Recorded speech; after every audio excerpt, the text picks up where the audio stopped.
Nagkayayaan na naman ang mga inday dahil pareho kaming walang kain. Naisipan na naman namin kumain dito sa labas. Wow! Nagdala lang kami ng sotanghon, tapos nag-order lang kami ng french fries para pwede kaming umupo dito. O, diba? Social, naka-aircon pa kami niyan. Tapos, habang kumakain kami, nagmamarites. Of course, hindi naman nawawala yan. At hindi mo na rin namamalayan na subo ka ng subo. O, diba? Ang sarap kasi kumain ng nasa labas kasi ang sarap ng hangin. Tapos, marami ka pang nakikitang mga tao. Habang kumakain ka, marami ka rin nakikita.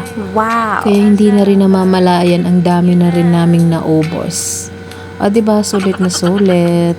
Kaninang umaga kasi, ang last kain namin, almusal lang kami kumain. So, tumawag si Day sa akin, yung kaibigan ko, na hindi pa daw siya kumain. So, nagkataon na hindi na rin ako kumain. Kaninang umaga lang yung last kain ko. So, nagkayayaan kami na kumain sa labas. At saka, yan naman talaga yung paborito naming lugar.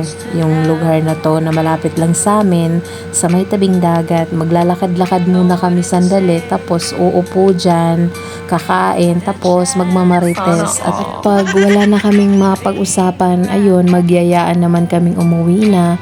Pagdating sa bahay, ang sarap ng feelings. Bagsak ang first zone, pareho kaming nakakatulog. O, diba?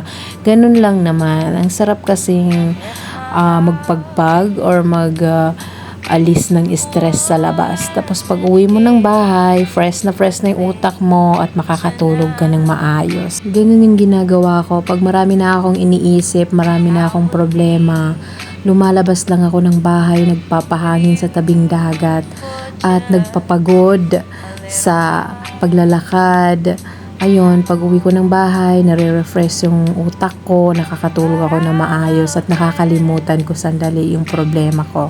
At syempre, lahat naman tayo, food is life. Isa sa mga nakaka-relieve ng stress natin yung pagkain. Kaya ikain na lang natin ng ikain. Bahala ng hindi sexy, basta healthy. Diba? Basta pag may problema tayo, tulungan natin ang ating mga sarili. Huwag tayong mag-focus sa problema. Huwag natin masyadong isipin ang problema. Hayaan natin ang problema ang mag-isip sa atin at mamroblema sa atin. Kasi ang problema ay walang katapusan. Palaging nandyan lang sila. Thank you!